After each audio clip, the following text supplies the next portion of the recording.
Bismillahirrahmanirrahim.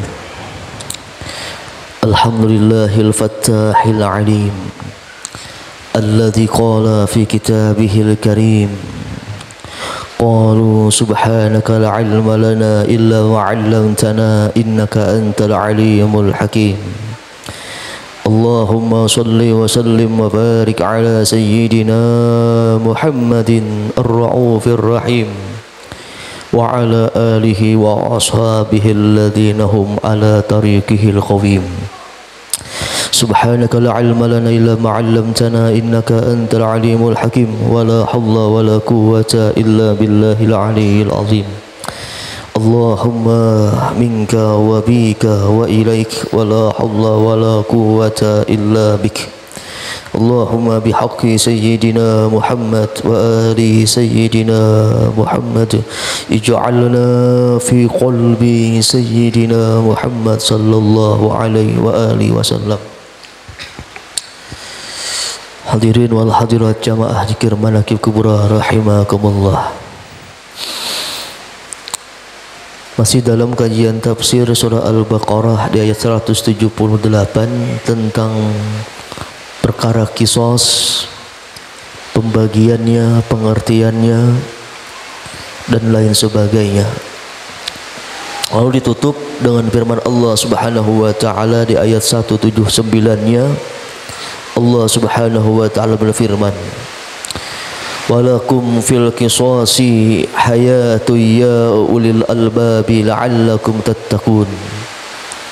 Allah tutup perihal kisas di ayat 178 dengan ayat sambungannya 179. Walakum fil qisasi hayatu ya ulil albabi la'allakum tattaqun. Dan bagi kalian pada kisas sebenarnya ada kehidupan, keberlangsungan kehidupan,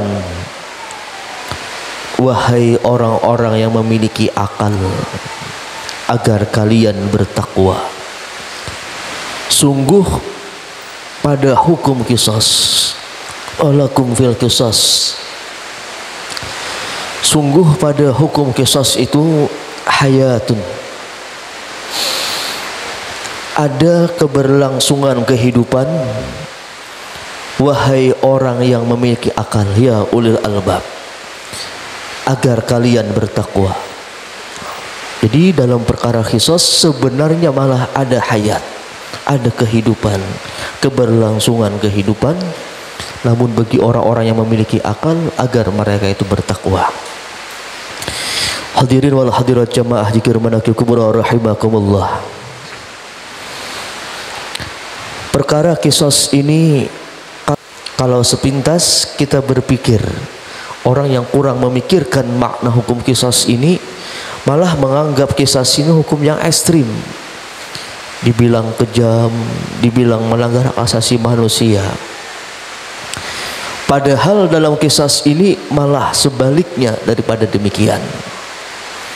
Pada hakikatnya hukum qisas ini malah sebaliknya dari apa yang mereka pikirkan. Analoginya sederhana. Kenapa bisa sebaliknya? Qisas ini malah sebaliknya dari apa yang mereka pikirkan.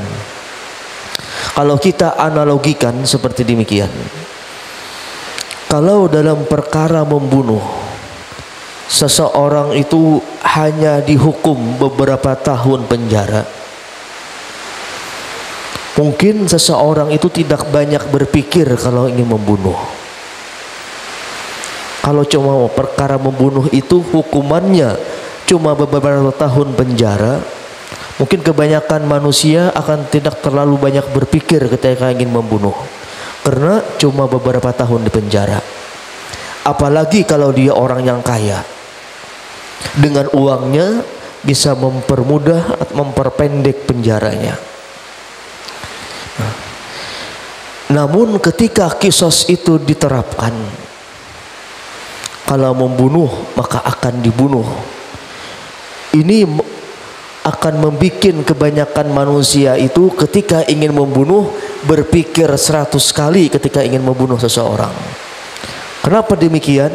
Karena ketika dia ingin membunuh seseorang, mau tidak mau nyawanya juga terancam. Pasti berpikir 100 kali kalau ingin membunuh orang. Karena ketika dia membunuh orang, nyawanya pun juga akan terancam untuk dibunuh. Karena ada qisas. Itulah kenapa Quran mengatakan walakum fil qisasi hayatun, ada kehidupan. Karena pasti orang itu akan berpikir panjang kalau ingin membunuh seseorang. Berbeda kalau cuma di penjara beberapa tahun saja, orang pasti berpikir tidak terlalu panjang kalau ingin membunuh seseorang. Ini hikmah yang Allah katakan walakum fil qisasi hayatu ya ulil albab. Ada keberlangsungan kehidupan dalam hukum qisas.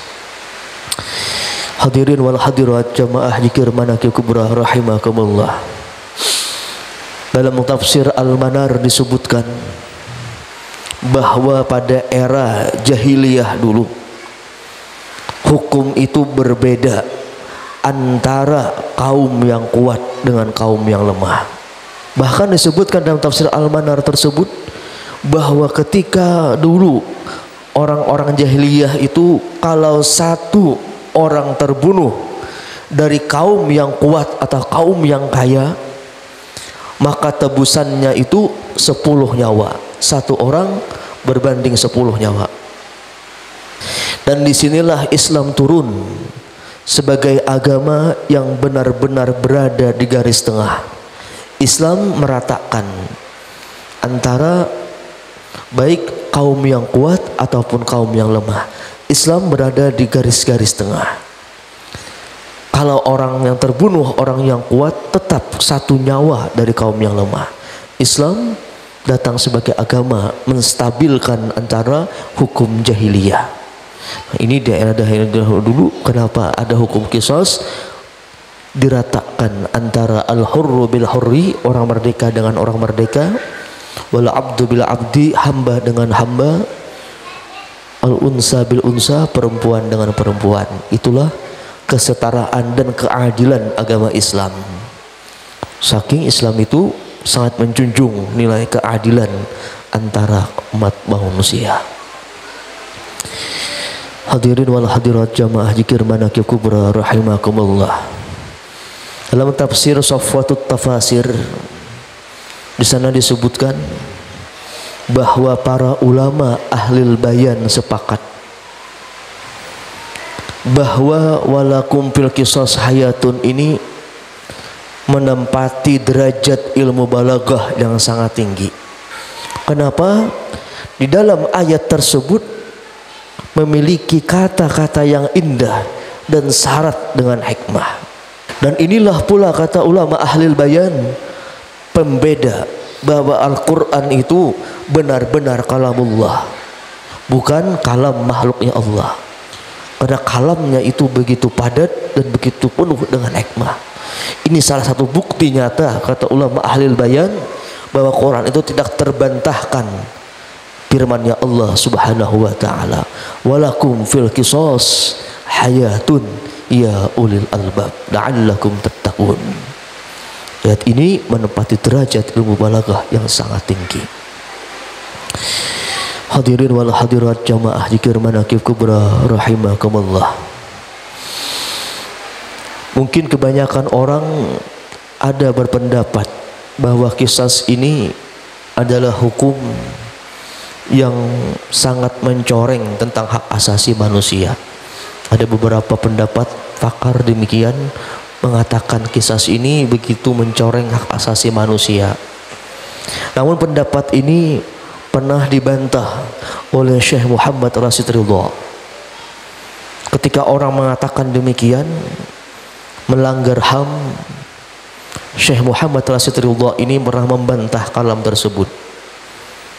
Apa kata Syekh Muhammad Rashid Ridha ketika membantah kalam tersebut yang mengatakan melanggar HAM atau hak asasi manusia? Beliau katakan, justru kata beliau dalam qisas ini begitu menjunjung tinggi hak asasi manusia. Karena dalam qisas sangat menekankan betapa pentingnya sebuah kehidupan. Sangat menekankan kata beliau betapa berharganya nyawa seorang manusia. Bukan malah sebaliknya mencoreng hak asasi manusia. Karena kata beliau dalam kisah itu ada ta'dib wa ta'lim. Ada ta'dib dan juga ta'lim. Efek pembelajaran. Dalam kisah kata Syekh Muhammad Rasidullah itu mengandung ta'dib dan juga ta'lim. Mengandung ta'dib dan ta'lim, efek pembelajaran. Baik bagi yang membunuh, yang terbunuh, bahkan bagi orang lain.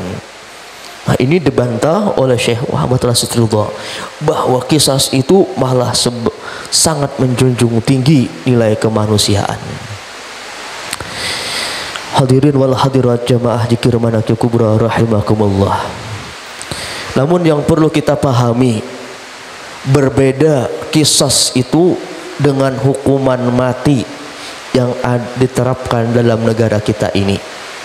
Jadi perlu dipahami ada perbedaan yang signifikan antara kisos dan juga hukum mati yang diterapkan dalam negara kita ini. Ada perbedaan antara kisos dan juga hukum mati. Jadi ada perbedaan yang signifikannya. Tidak sama dikatakan kisos dengan hukum mati yang ada dalam negara kita ini. Berbeda. Perbedaannya banyak hal.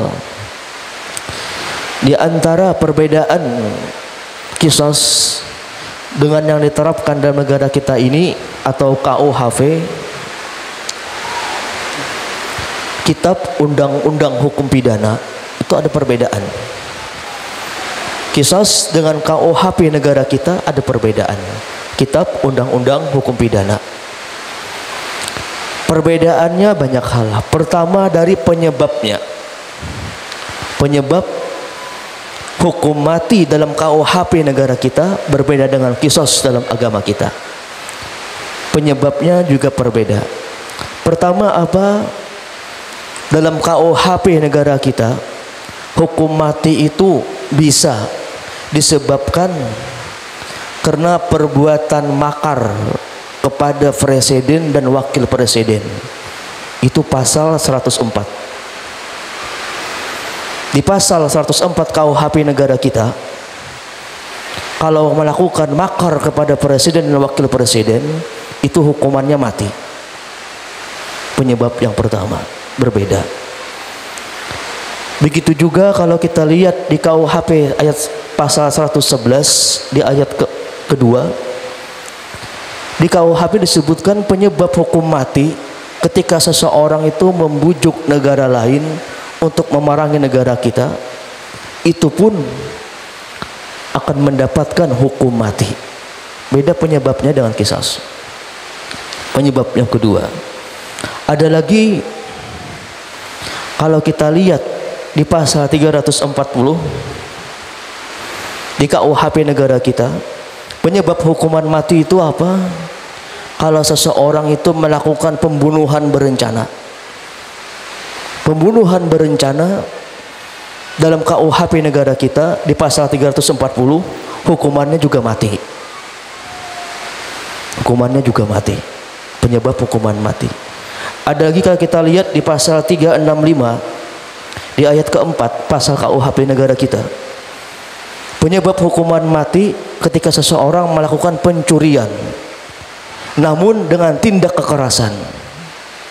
Pencurian dan tindak kekerasan yang mengakibatkan luka berat ataupun meninggal dunia bagi yang dicuri, pencuri tersebut akan mendapatkan hukum mati dan lain sebagainya.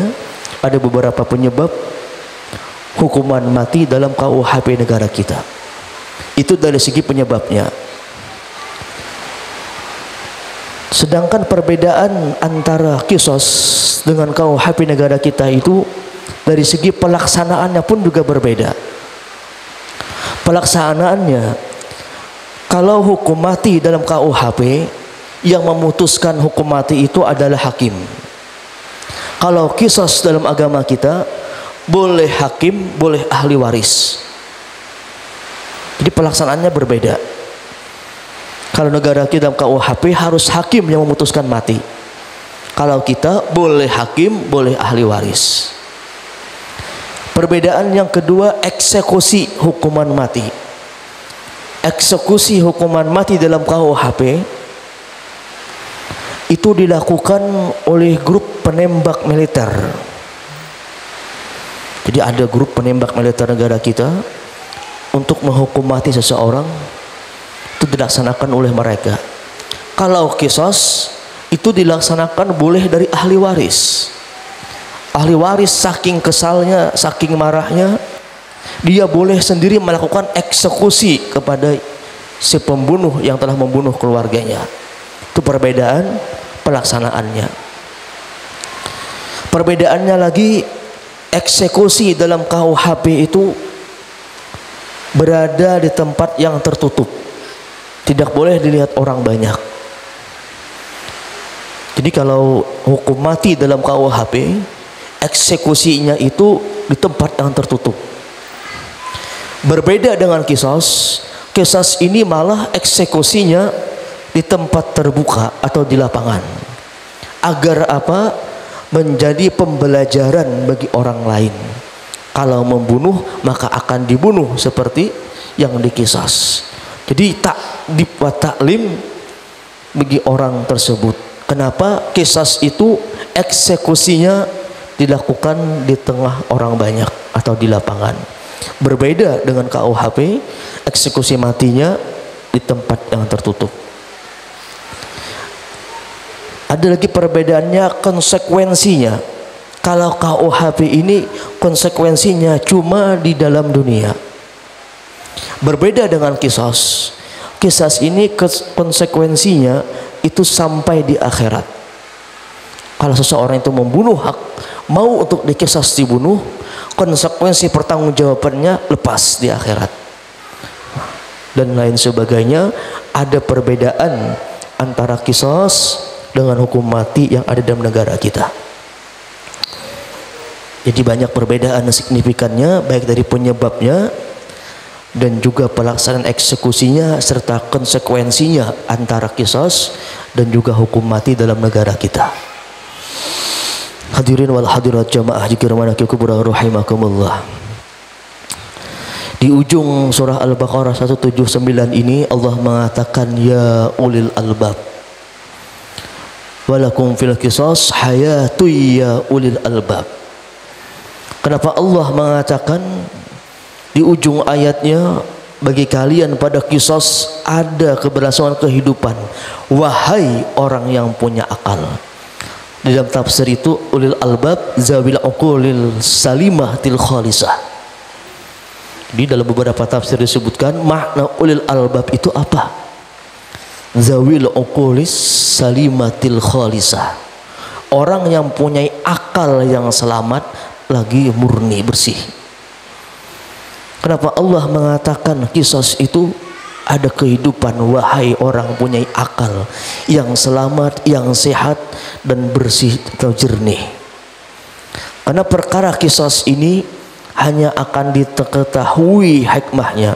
Perkara kisos ini hanya akan diketahui hikmahnya, rahasianya bagi orang yang mau menggunakan akalnya, sehatnya yang bersih dan juga jernih, baru bisa menanggapi makna kenapa Allah Subhanahu wa taala mewajibkan qisas di antara umat-umatnya. La'allakum tattaqun, agar kalian itu bertakwa. Allah mewajibkan qisas bagi kalian, qisas ada kehidupan, wahai orang yang memiliki akal. Agar apa? La'allakum tattaqun, agar kalian itu bertakwa. Aqulu qawli hadza wa astaghfirullahal azim li wa lakum wa li sairil muslimina wal muslimat wal mu'minina wal mu'minat. Bisirril Fatihah.